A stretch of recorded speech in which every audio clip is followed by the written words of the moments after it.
Halo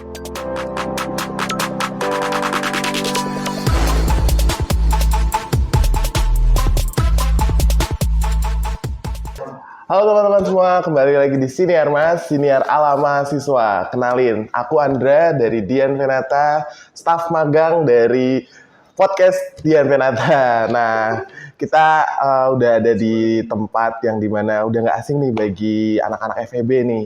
Anak-anak FEB atau yang udah sering banget ke Justinus, yaitu kita ada di pojok BI, tempatnya anak-anak KSI, kelompok studi investasi di Unika atau di fakultasnya FEB. Nah, di sebelah saya nih udah ada yang terkenal nih tentang udah pakar banget lah sama investasi. Boleh nih dikenalin dari Hendra. Aku dulu ya. Boleh. Kalau aku perkenalin, namaku Ethan. Aku adalah anak KSI bagian edukasi.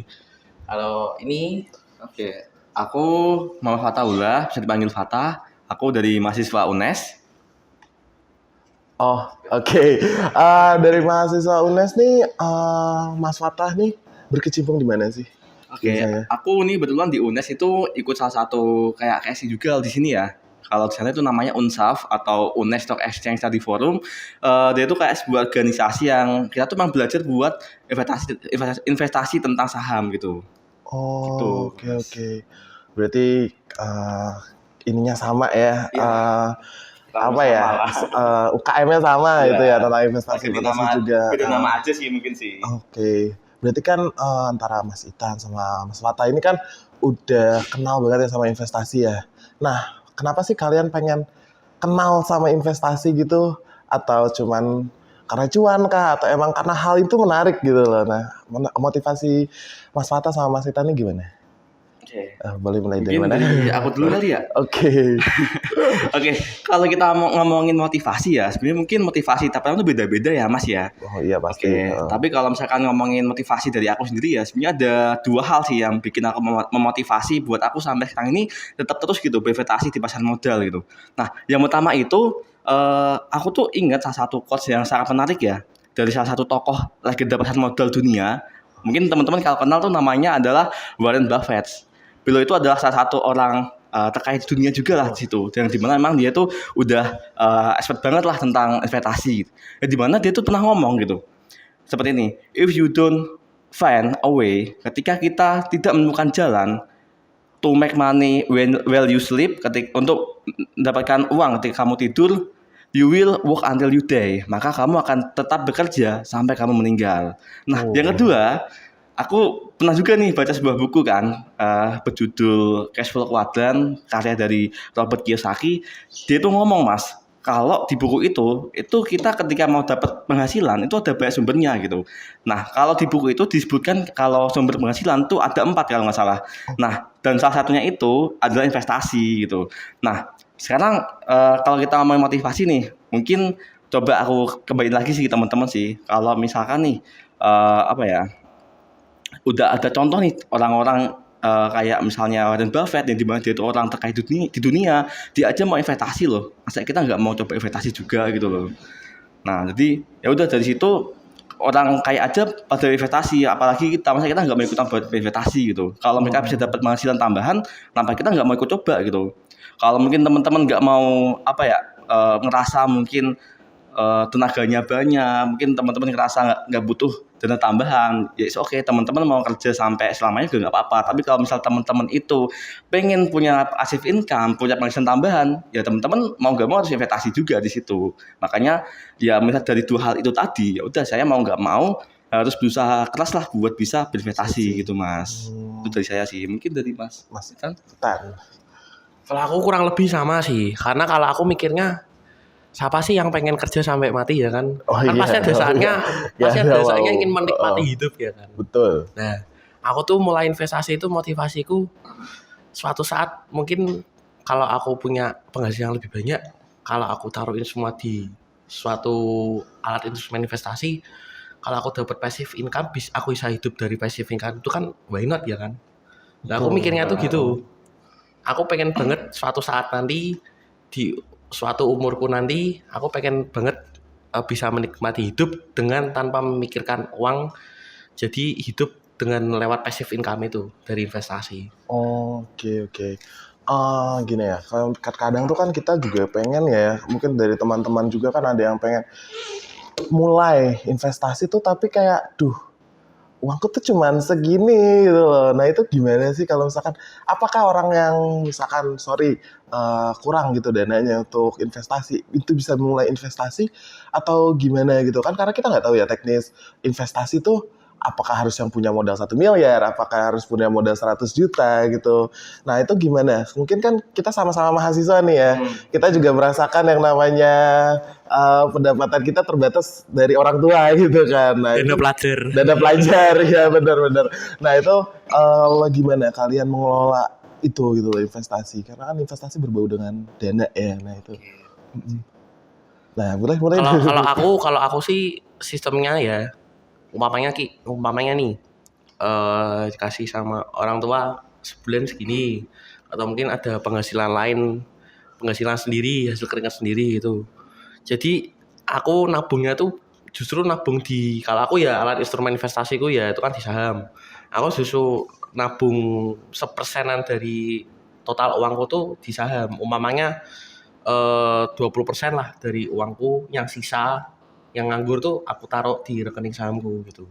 Jadi sebelum aku beli saham tuh aku kumpulin dulu baru nanti kalau ada yang saham yang aku pengenin, yang buat aku bagus buat jangka panjang, baru aku pakai uang itu baru beli gitu. Jadi rata-rata anak mahasiswa kan nabung buat beli sepatu nih, Oh buat beli iya, kalau aku beli kadang saham. buat beli saya gitu. Iya betul betul. Kalau Mas Fatah? Mas Ada gimana? Oke. Kita kalau misalnya di mahasiswa bisa nggak sih tetap berinvestasi gitu? Jawabannya sih masih bisa sih mas, bisa banget malahan. Jadi yang pertama nih, aku pernah baca juga tentang financial planner ya. Jadi seorang financial planner dia tuh pernah memberikan sebuah rekomendasi gitu. Jadi kalau kita tuh mau mengelola duit, itu ada baiknya kita tuh menyisihkan daripada menyisakan. Dalam artian lebih baik nih kita misal dapat uang nih dari orang tua. Nah bisa tuh nanti di awal bulan langsung dialokasiin. Misalkan sekian persen buat ini, sebagian buat ini, sebagian buat ini lagi gitu. Nah, jadi kalau dari financial planner dia juga memberikan rekomendasi ketika kita misalnya punya manajemen uang, kita diberikan saran buat mengelola dengan rumus itu 1, 2, 3, 4 atau 10% tuh misalkan buat dana sosial, 20% itu buat investasi, 30% itu buat cicilan hutang kalau misalkan teman-teman ada yang mungkin terjebak pinjol mungkin. Dan nanti sisanya lagi 40% itu bisa dipakai buat kebutuhan sehari-hari gitu mas. Nah jadi dari awal lebih baik kita tuh menyisihkan. Kenapa kita menyisihkan? Karena kalau kita tuh menyisakan ya intinya ya cuma dikit doang atau bahkan mungkin nggak ada dana yang cukup buat kita investasiin itu. Tapi bisa nggak sih kita buat tetap investasi? Bisa mas gitu. Kenapa bisa? Karena saham di asal modal kita itu banyak banget, ada sekitar 800 ya mas Itan ya. Ya, dan dia itu tiap beberapa waktu sekali itu tetap tambah terus gitu. Dan misalnya aja nih, misal teman-teman nih, kalau mau beli saham perlu berapa modal sih? Jawabannya sih ya sesuai dengan apa yang mau teman-teman beli gitu. Kayak misalnya teman-teman mau coba investasi, misalkan perusahaan Sido Muncul. Ada yang tahu nggak Sido Muncul apa? Tahu ya, Mas tahu nggak sih Sido Muncul? Sudah muncul tahu. Nah, tahu kan? Tahu nggak? Namanya kodenya tuh Sido Ya, ya sih tahu ya, banget tuh. Sido. Tahu nggak Mas tuh harga sahamnya berapa Sido Muncul?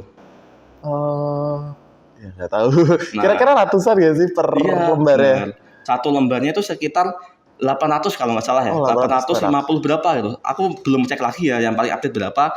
Jadi kalau kita mau beli saham kan minimal harus satu lot ya atau 100 lembar. Dengan harga satu lembarnya Rp850, masih kejangkau nggak sih buat kita investasi? Masih dong Jangkau, ya. berarti kan sekitar 85.000 ya, Nah, 80.000. bisa banget gitu. Dan kita pun juga nggak harus yang misalkan punya dana gede nih, misalkan punya 50 juta, langsung blek kita taruh saham, kan nggak harus gitu. Justru kalau kita masih mahasiswa, kita mah bisa manfaatin ini mas, kita tuh bisa menyicil atau mungkin dapat dikatakan itu nabung saham. Jadi nggak harus yang gede langsung pak blek gitu enggak, tapi bisa kayak mencicil gitu. Kayak misalnya sebulan satu lot, kan nanti lama-lama juga bakal banyak gitu. Tuh, itu malah Iya. bisa jadi sebuah manajemen risiko juga sih nantinya sih. Gitu. Jadi bisa apa enggak? Bisa banget malah menjadi kesempatan buat teman-teman sih bisa investasi gitu. Oke. Nah, mungkin ya kita lanjut nih ke yang lebih awal. Kita udah kenal sama investasi, kita punya modal. Nah, faktor-faktor yang perlu dipertimbangkan ketika kita mau investasi di saham tuh gimana sih? Kayak kita harus memilih perusahaan yang kayak apa? Mungkin yang pernah aku dengar tuh ada yang namanya LQ45 ya. Liquid 45 gak sih itu ya itu. Nah, itu tuh apa kita harus di perusahaan itu? Karena yang saya dengar tuh LQ45 tuh kayak perusahaan-perusahaan yang liquid yang bisa dibeli gitu katanya ya. Nah, itu kalau dari pengalaman Mas Etan dan Mas Fatah sendiri dalam memilih perusahaan untuk berinvestasi itu gimana sih? Itu. Mungkin dari aku dulu kali ya. Oke.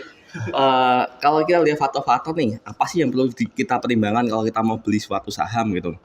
Nah, kalau saya ya Mas ya, sebenarnya kalau misalkan ditanya, misalkan ada teman saya nih, dia tuh baru mau terjun ke investasi, mau pertama kali beli saham gitu.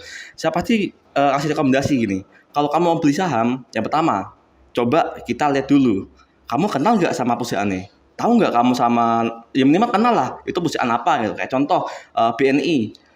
Mas tahu nggak BNI apa? Tahu kan ya? BBNI? Iya BNI. Bank Negara Indonesia. Kodenya BBNI bukan? Iya benar banget. Bener ya? Oh, Nah, ya kita kalau BNI kan kita udah tahu lah ya, BNI itu perusahaan apa, bergerak di bidang apa gitu. Nah, ini kita tahu dulu tuh perusahaannya apa. Terus kalau udah tahu kita perusahaannya apa, kita udah kenal. Yang kedua, kita bisa tuh agak susah nih sih. Kita bisa cek laporan keuangannya. Laporan keuangannya gimana?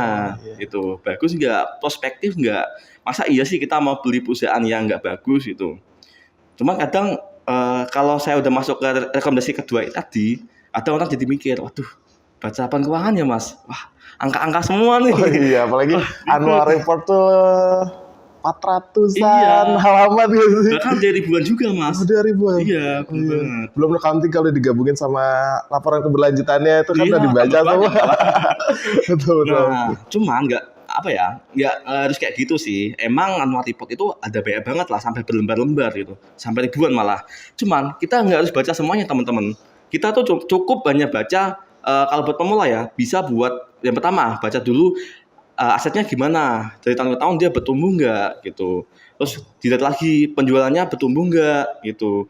Terus cek lagi hutangnya dia gimana, gede nggak gitu. Masa iya kita mau beli perusahaan yang dia tuh hutangnya gede banget, kan berisiko ya. Betul. Nah kalau bisa ya cari yang minim. Terus paling penting dicek dulu perusahaannya dia profitable nggak gitu. Masa iya kita mau beli perusahaan yang dia itu nggak untung? Iya betul. Kita mau cari apa di situ? Nah, tapi kalau misalkan kita yakin sama suatu perusahaan yang prospeknya mungkin bagus, okay, dia rugi dibeli nggak apa-apa. Contoh kayak Goto, ini kan dia masih minus ya Mas Etan ya, keuangannya ya. Gitu. Iya. Kalau misalnya teman-teman yakin sama Goto dan teman-teman mau investasi nggak apa-apa. Betul, ini bukan rekomendasi. Contoh aja Goto. Contoh aja Goto, iya. Itu teman-teman. Ini dari aku itu sih, mungkin dari Mas Etan ada yang ini ditambahin lagi mungkin. Kurang lebih sama sih. Kalau aku nyari perusahaan tuh yang kita tuh tahu dia tuh perusahaan tuh jualan apa sih gitu loh. Kayak perusahaan apa nih, Indofood jualan apa? Indomie ya kan? Iya, Indomie betul. Kan kita tahu perusahaan itu tuh jualannya apa, terus dia tuh perusahaannya tuh bagaimana ya kan, perusahaannya dia tuh bermasalah apa enggak terutama ya. Kan kadang juga ada perusahaan yang profitable tapi bermasalah gitu loh. Banyak pasti Ya, ya. pasti kan. Iya. Nah terus dia tuh utama tuh kedepannya tuh dia mau ngapain sih perusahaannya. Nah jadi itu kita tuh juga harus tahu masih apa, walaupun sahamnya itu profitable, kalau aku tuh juga harus tahu dia tuh ke depan mau ngapain sih, 5 tahun ke depan, 6 tahun ke depan tuh dia mau ngapain sih gitu. Jadi kita tuh tahu arahnya mereka tuh kemana gitu. Aku gitu sih. Berarti selain dilihat dari dia mereka profitable, tapi dia juga melihat tata kelola perusahaan ya, strategi perusahaannya itu ke depan mau ngapain Ya, gitu. rencananya dia tuh mau ngapain sih, rencana hidupnya dia gitu Mau loh. ngapain? Berarti yang menjadi indikatornya bagi Mas Etan nih banyak ya. Berarti Iya. setelah udah melihat profitabilitasnya udah oke. Berarti nanti dia Mas Etan ngelihat strateginya, berarti nanti ngelihat dari informasi lain juga nggak, selain misalkan dari annual report atau dilihat dari berita? Mungkin kalau investasi lebih ke fundamental sih. Fundamental Gitu. berarti lihat juga kayak dari berita ini, misalkan Indofood bikin pabrik baru yang ramah lingkungan gitu, itu berarti menurut Mas Etan tuh prospek dibeli nggak sih? Kayak misalkan kalau misalkan ada berita yang kayak gitu ya. Ya kita juga ya itu mereka bikin pabrik baru itu buat apa sih gitu loh. Oh, yang ramah lingkungan itu apakah buat apa? berguna nggak sih buat pabrik baru itu? Apa cuman buang-buang uang doang Nah, gitu? Iya. Oke Gitu. oke. Nah kalau misalkan nih ya kita udah nih udah analisis, udah riset semuanya dan kita udah beli saham itu dan tiba-tiba just info aja aku tuh juga pernah yang investasi di saham ijo, tahu saham ijo yang yang kemarin yang baru hype awal-awal. Mungkin kalau yang udah kenal kan awal-awal harganya rada tinggi. Tiba-tiba aku beli, ikutin FOMO. FOMO itu kan berarti semua orang beli, aku juga ikutan beli gitu. Dan tiba-tiba sekarang lagi ada di bawah harganya. Nah, gimana sih kalau kita supaya nggak hal itu nggak terjadi gitu loh? Sebenarnya apa yang harusnya sebelumnya tuh aku lakuin supaya biar uangku tuh nggak ngendap di situ gitu. Kalau dari strategi Mas Itan dan Mas Fatah tuh gimana ya? Kalau misalkan Kalau aku ya investasi itu harus ada planningnya, ya toh. Umpamanya nih kita beli di harga 100, kita take profit di harga berapa sih gitu loh. Apakah ini mau di take profit di harga katakanlah 100 dus, kalau buat investasi jangka panjang mau diambil ke harga 500 pas 1000 gitu. Umpamanya sahamnya turun nih, kita mau cut loss di harga berapa sih? cut loss Nah, namanya ya. gitu. Jadi kalau kita nggak ada planning itu kan bingung toh. Kita Benar. mau umpamanya harganya turun, jual nggak nih, gitu. Terus kita kalau udah ada punya planning, kita tuh harus disiplin sama planningnya kita. Umpamanya kita beli di harga 100, terus harganya turun ke harga 80, kita cut loss di harga 70, ya kalau harga udah sampai harga 70 ya kita cut loss. Gitu. Mau ntar sahamnya tuh naik lagi, terus makin turun lagi. Ya udah 70 planning ya kita. cut loss. Iya, gitu. Gitu juga dengan profitnya. Iya. Misalkan taking profit, misalkan targetnya taking profit 150, berarti ya taking pas udah 150 ambil aja gitu. Iya gitu. Kalau aku gitu ya. Tekniknya kayak gitu Iya. ya. Kalau dari Mas Fatah sendiri, tekniknya Oke, jadi tadi kan aku sebelumnya tadi kasih beberapa tips ya kalau misalkan kita mau beli saham. Tadi kan ada 2 tuh, minimal kita harus tahu perusahaannya apa. Nanti kalau udah cek lagi keuangannya gimana. Nah, tapi sebenarnya sebelum kita ngomong tips tadi itu ya ada lagi yang penting sih. Tadi aku lupa ngomong juga. Jadi sebelum tadi kita masuk ke 2 tips itu kita harus pertama kali itu harus tentuin dulu. Kita mau jangka pendek apa jangka panjang gitu. Kita mau trading apa mau investasi gitu di sini. iya. Kalau kita mau buat investasi, ya oke. Nggak masalah, misalkan dia itu sedang rugi sekalipun ya mungkin itu jadi suatu momentum buat kita beli gitu. Tapi kalau misalkan kita buat konteksnya itu trading ya beda lagi. Bener kayak tadi Mas Etan harus punya trading plan gitu. Tapi kalau kita konteksnya ada investasi ya oke gak masalah gitu. Ketika dia turun itu masih jadi sebuah momentum Mas. Jadi ibaratnya itu kayak misal nih misalkan Mas punya temen nih. Temennya Mas itu lagi beli HP iPhone 14 misalnya. Beli iPhone 14 dapat harganya 20 juta misalnya. Nah terus tiba-tiba Mas ini ada teman lagi nih misalkan sales HP gitu. Nah temennya itu nawarin nih harga temen nih tak kasih 10 juta aja misalnya 50% ya. 50%. Nah Mas kira-kira beli HP itu enggak? Belilah kamu kita mah. Kenapa? Karena dia itu harganya murah. Kalau misalkan iPhone tadi temannya beli 20 juta, kita dapat harga 10 juta tuh murah banget loh. Nanti bisa dijual lagi kan untung gitu. Nah, sama kayak halnya dengan saham. Ketika misalnya kita beli suatu saham ya, terus suatu waktu dia turun kembali harga sahamnya, ya nggak apa-apa, nggak masalah. Selama kita trust dengan fundamentalnya, ya nggak apa-apa, dibiarin aja. Karena kita percaya, karena kita hot untuk jangka panjang gitu. Jadi ketika dia harganya turun, ya itu mah momentum buat kita beli. Ibarat itu adalah kita bisa beli harga saham itu, kita bisa beli harga saham yang bagus dengan harga yang terdiskon gitu Mas. Jadi nggak masalah gitu. Iya. Oke, kalau misalkan ini kan teknik-teknik ya. Iya. Nah pas dari Mas Etan sama Mas Fatah nih terjun, pernah nggak sih ketemu hal-hal yang nggak enak banget gitu loh, nggak sesuai strategi yang beneran masih diinget gitu loh sama Mas Fatah atau Mas Etan? Boleh dong ceritain sedikit-sedikit kalau misalnya ada pengalaman yang kurang mengenakan supaya buat informasi juga nih ke teman-teman, walaupun kita udah tahu teori, kita udah tahu caranya, tapi kita juga pernah melakukan kesalahan atau kita juga pernah dapat hal-hal yang gak enak gitu loh. Oke.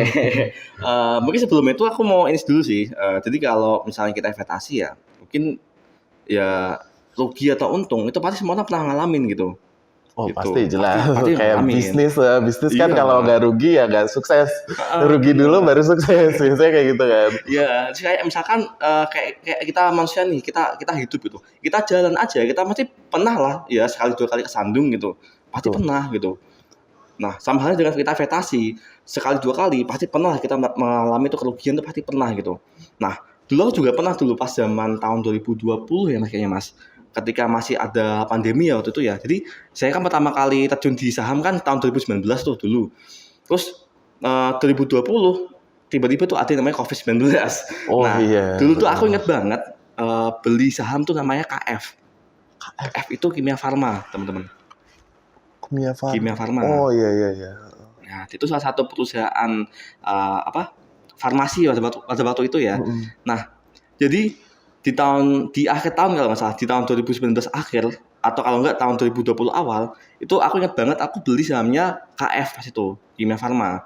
Terus nggak lama aku beli saham itu, ternyata ada tuh berita, terus muncul COVID-19 masuk ke Indonesia. Wah, langsung semua saham di bursa kita tuh hancur semua waktu itu. Hancur Termasuk- semua. Termasuk saham itu juga farmasi juga. Padahal Iya, kan bener. kita kan tahu ya kalau misalkan saham farmasi kita ketika ada COVID kan obat pada dibeli guys. Hmm. Tapi itu juga termasuk anjlok juga Kak. Iya, jadi aku ingat banget pada waktu itu, bener, pas aku beli saham KF, beberapa waktu setelah ada berita COVID, itu dia jatuh banget harganya Mas, Oh. jatuh. Cuman setelah itu jatuh, kan aku kayak aduh kena mental nih, mau nggak mau harus jual nih, soalnya Cut bener-bener loss. kalau nggak dijual, dia bakal makin jatuh di situ aku takutnya. Ya udah, mau nggak mau aku cut loss lah, terus udah keluar nih. Terus selang beberapa waktu kemudian, tiba-tiba ada sentimen lagi dari pemerintah kalau ada beberapa perusahaan farmasi kayak misalnya KF, terus ada Indofarma atau Inaf, dia itu mau kolaborasi buat bikin vaksin baru. Nah, baru pada waktu itu KF, Lagi. Inaf dan sebagainya pada naik semua. Jadi pas banget udah turun aku jual malah naik. Aduh, mana pas itu kalau nggak salah kalau kita beli sahamnya Inaf atau KF ya pada waktu itu di masa Covid kita beli cuma sebulan 2 bulan return kita tuh bisa sampai kalau nggak salah 600%-an Mas kalau nggak salah ya. Wah. Sekitar 600%. Cuma 3 bulan aja loh pada waktu itu loh. 3 bulan. Coba aja dulu aku nggak, misalkan dulu aku hold ya, nggak jual mungkin ya. Nah, mungkin aku bakal dapat untung banyak banget pas itu. Itu yang paling nyesek sih buat aku sih gitu. Jual saham Berarti KF. paling tidak menyenangkannya adalah meninggalkan kesempatan untuk profit yang lebih tinggi gitu ya. Nah, bener banget sih. Jadi kalau misalkan aku evaluasi diri aku sendiri ya, mungkin waktu itu kan aku masih banyak newbie ya, belum paham banyak ya. Oh, Coba iya. kalau misalkan aku dulu paham ya, mungkin aku malah ya udah hot aja gitu. Kenapa? Karena ini kan lagi pandemi, otomatis ya Lagi turun. perusahaan-perusahaan farmasi itu bakal dibutuhkan. Nah, dulu Oh, nggak iya. tahu kayak gitu, belum paham soal sektoral analisis lah berarti lah, belum tahu soal makroekonomi. Jadi ya udah asal rugi jual, untung ya jual lagi gitu. Rugi cut loss udah gitu doang dulu. Oh iya. Betul. Kalau dari Mas Titan mungkin Kalau aku zaman IPO saham Pink. Hamping. Oh, I know. Pink yang Boleh nyebut gak nih? BL. Oh, well. Oke. Pas itu kan pas IPO kan pada rame tuh kan. Oh iya, betul. Ini saham e-commerce pertama ini Dido yang IPO nih. Iya. Ya kan. Rame tuh di forum-forum tuh rame siapa yang nggak mau beli siapa yang nggak mau beli kan. Nah, itu kan e-commerce gitu ya. sempat arah kan itu. Sempat arah. Lah aku beli itu dipucuk sama FOMO itu. Pikirnya itu dulu bukan buat investasi, pikirnya dulu buat trading. Nah, aku kan pribadi kan lebih ke trading. Ya kan. Jadi di saham itu aku lebih ke trading. Sisanya investasi gitu kan. Jadi pas itu aku pikirnya buat trading, buat scalping. Cuman scalpingnya tak inepin sampai besok. Delala besoknya bangunku jam 10. Oh, sejam setelah market buka, ternyata ARB. Sampai besok ARB. Ya udah uangku minus kan. Sampai itu ya Mas, sampai ARB berjilid ya pas itu ya. Lah iya, sampai ARB jilid. Duh mau cut loss dia Isa ya kan. Bit kosong terus. Oh, sorry. Kalau ARB itu kayak apa ya? Maksudnya itu suatu keadaan itu kenapa ARB itu apa itu? Jadi Bisa kalau tanya untuk teman-teman. di saham itu ada ARA sama ARB. Jadi ARA itu kepanjangannya apa Mas? Auto rejection atas sama auto rejection Ya. bawah. Auto reject atas sama auto reject bawah. Jadi kalau di saham Indonesia itu ada batasan saham itu harga naiknya tuh batasan. Kalau di Indonesia batasan naiknya tuh 25%. Kalau sekarang ARB simetris ya Mas ya? Iya. Lagi OTW itu nanti simetris. Jadi saat ini masih 6% sih, masih nanti tapi lama-kelamaan bakal dibuka kembali ke ARB simetris. Jadi Ya. kalau misalkan ARA itu 25%, nanti ARB juga 25% nanti. Jadi ada batas atas sama batas bawah. Gitu. Jadi kayak saham itu ada batasan naiknya, ada langitnya sama ada dasarnya. Jadi nggak biar enggak liar gitu loh sahamnya. Sahamnya, pergerakan saham. Ya juga kan umpamanya kita boncos nih. Jadi boncos tuh sehari umpamanya belum simetris ya, anggap aja masih 6% ya. Jadi sehari itu kita tahu loh kita bakal rugi 6%, kita bakal untung 25%. Nah, jadi kita udah tahu batasannya kita gitu loh. Oh. Enaknya ada ARA, ada ARB itu gitu. Umpamanya kalau nggak ada ARA, nggak ada ARB, itu sehari kita bisa mungkin boncos 100%. Wah. Jadi gunanya ARA sama ARB itu membatasi. Biar investor aman gitu Ya, biar investor aman. Kita udah ada patokan lah kita bakal profit 25% atau kita bakal rugi bakal rugi 6% gitu. Oh. Jadi oke, gitu. Oke. Oke. Mungkin dari ini pengalaman-pengalaman Mas Itan dan pengalaman-pengalaman Mas Fatah. Kira-kira nih kan ibaratnya Mas Itan dan Mas Fatah tuh udah expert lah, udah kenal lah ya. Masih bisa dibilang kayak gitu, bisa lah ya. Nah, kita nih kayak mungkin ngelihat Mas Itan atau Mas Fatah, anak-anak yang baru mulai, newbie, pemula, biasanya tuh kesalahannya tuh apa sih? Ya mungkin kalau aku sih pribadi aku merasa newbie gara-gara yang saham ya tadi FYI tadi itu saham hijau, kesalahanku karena FOMO. Nah kira-kira tuh ada lagi nggak sih yang menurut Mas Eta sama Mas Fatah tuh kesalahan dari seorang orang pemula itu biasanya tuh apa gitu loh menurut? Nah itu juga bisa jadi patokan nih bagi teman-teman yang mau mulai investasi supaya tidak melakukan hal kesalahan yang serupa gitu loh. Gitu kira-kira gimana? Mungkin dari Mas Eta atau dari Mas Fatah? Dari aku dulu ya. Oke, ya boleh. Aku pribadi sih lebih mending tuh kita trust sama apa yang kita planning, apa yang kita analisa gitu. Kadang orang pom-pom nih, ada yang namanya pom-pom. Tahu pom-pom kan? Pom-pom tuh Pom-pom tuh gini, jadi apa ya? ini aku Mas Fatah nih, aku sama Mas Fatah nih. Kita punya IG followernya banyak nih. Oh iya. Influencer lah. Influencer ya. Saham. Kita beli saham A nih, terus kita ngomong hari ini kita beli saham A udah profit 50%, nah gitu kan. Nah itu tuh orang-orang terus pada kayak gila nih orang bisa profit sehari 50% ini gimana ya, bisa profit 100% sampai MM-an profitnya gimana ya. Akhirnya dia ngikut nih influencernya beli saham itu. Kan nggak tahu kita, akhirnya dia boncos kan. Iya. Nah jadi lebih baik itu kita analisa sendiri, kita yakin sama analisa sendiri. Ya udah mau yang aku katakan awal tadi, kita harus disiplin sama planning kita. Kalau perlu cut loss ya cut loss, kalau take profit ya udah gitu.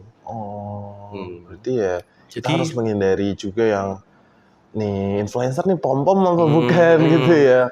Gak usah influencer juga lah, orang-orangnya temen-temen gitu, temen-temen yang sebidang gitu kan. Aku bisa ini nih profit dah sampai segini sih. Kan kita nggak tahu planningnya dia gimana, trading plannya dia gimana, kan nggak tahu gitu. Oh ya berarti jangan ikut-ikut lah ya.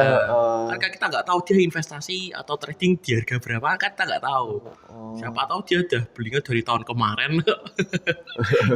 Malah FOMO ya Mas ya. Iya malah FOMO. Itu FOMO tuh bikin boncos lah kalau aku. Jadi jangan FOMO. Jangan FOMO. Ya, itu utama banget, jangan FOMO. Oke. Kalau Mas Fatah? Sama Mas Fata gimana? Oke, kalau ngomongin kesalahan ya, mungkin aku mau ngomongin kesalahan nih ada dua dulu sih Mas. Jadi kesalahan kita yang belum investasi sama kesalahan yang dia tuh udah investasi gitu. Oke.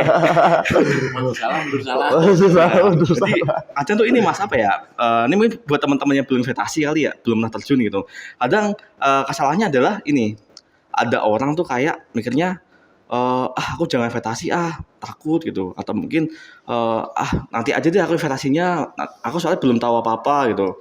Nah, sebenarnya itu kenapa aku dapat katakan sebagai sebuah kesalahan adalah karena kita misalnya aja nih dulu Mas ketika masih kecil ya misalnya ya, ketika Mas tuh mau belajar sebuah naik sepeda misalnya, Mas dulu gimana pas ketika mau belajar naik sepeda itu? Apakah Mas baca buku, nonton TV, enggak kan? Langsung aja guys. Nah, iya bener, kayak gitu Mas. Kalau kita mau beli saham, kalau kita mau belajar saham ya mau nggak mau kita harus terjun di situ gitu. Kalau kita cuma sekedar baca doang, kita cuma lihat dari YouTube, dari mana, ya kita nggak bakal pernah paham gitu. Kalau kita mau paham, ya udah kita terjun dulu gitu. Nah, dulu aku ketika awal-awal banget ya mungkin ya, ketika aku mau investasi, aku masih inget pas itu aku masih agak takut-takut juga. Nah, dulu aku tuh sebelum bener-bener berani terjun, aku tuh ikut salah satu lomba pada waktu itu. Lomba trading yang diselenggarain oleh pada waktu itu dari UNS. Dari UNS Solo ya, bener banget. Nah, jadi ibaratnya sebelum aku terjun langsung ke dunia yang real, trading yang real, coba deh aku trading dulu di akun simulasi gitu di sebuah perlombaan. Buat ngetes lah, aku sebenarnya tuh udah seyakin apa sih buat trading gitu. Nah, terus sama nih, kan ini juga lagi ada lomba ya Mas ya, dari Unika ya, SSC kalau nggak salah ya. Nah, iya tuh teman-teman. KSI juga mau ngadain lomba nih. Lomba apa? Lomba trading. Lomba trading, nama lombanya apa sih? Iya. Jadi KSI itu ngadain lomba trading namanya tuh SSC. Sugija Pranata Stock Competition. Nah, di situ tuh adu skill lah. Adu skill trading. Itu yang pernah di pengalaman dari Mas Fata juga pernah ikutan lomba kayak gitu ya. Nah ini kalau yang pada mau ikut, kita pendaftarannya tuh sampai 19 Mei ya kan. 19 Mei. Nah setelah pendaftarannya gitu, kita ada technical meeting tanggal 20.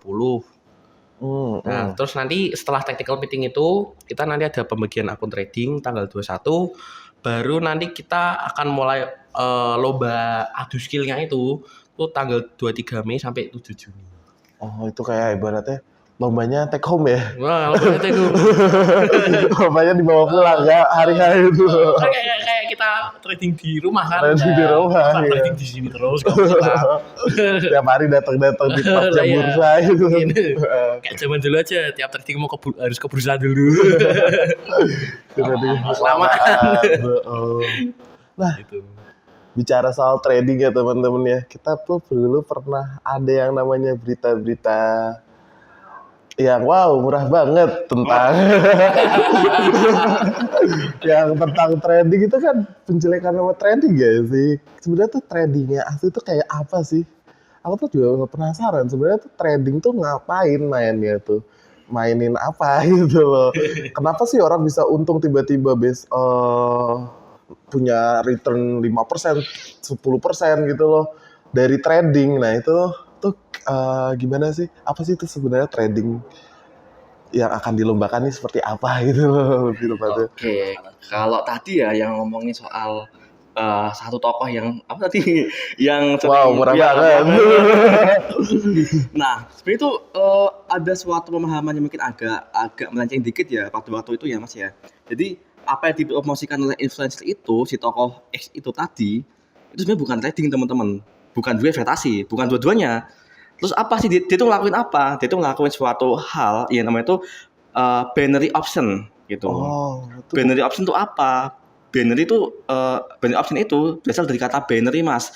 Binary itu adalah pilihan gitu. Jadi binary option itu dapat dijelasin sebagai sebuah kita tuh memilih di antara dua hal gitu. Jadi kalau misalkan nih dia pakai sebuah grafik saham misalnya, kalau kita investasi kan ya udah kita beli asetnya itu gitu. Tapi kalau ini dia tuh nggak beli aset, kita tuh nggak beli apa-apa, dia tuh kayak mempertaruhkan di saham ini nanti selama beberapa waktu ke depan dia bakal naik nggak gitu. Kalau misalkan kita jawabannya benar, kita bakal dapat 80% keuntungan gitu. Tapi kalau kita kalah, tebakan kita salah, kita bakal rugi 100%. Kita untung 80%. Kalau misalkan untung 80%, kalau rugi 100%. Iya, 20% kemarin. Menitin. Menitin ya. Bener Dan banget. kita juga nggak tahu itu naik turunnya bener gak sih? Kalau di berita jujur kalau aku belum ngikutin ya sebenarnya itu beda dari option tuh naik turunnya tuh beneran ngikutin harga saham atau gimana? Karena kan setahu saya tuh itu kayak ada tulisannya kripto, mata uang gitu ya. Nah itu tuh beneran gak sih naik turunnya itu? Atau ada yang bikin? Oke, kalau nettonya itu sih sebenarnya tergantung sama platformnya ya Mas, mungkin Mas. Tergantung sama platformnya.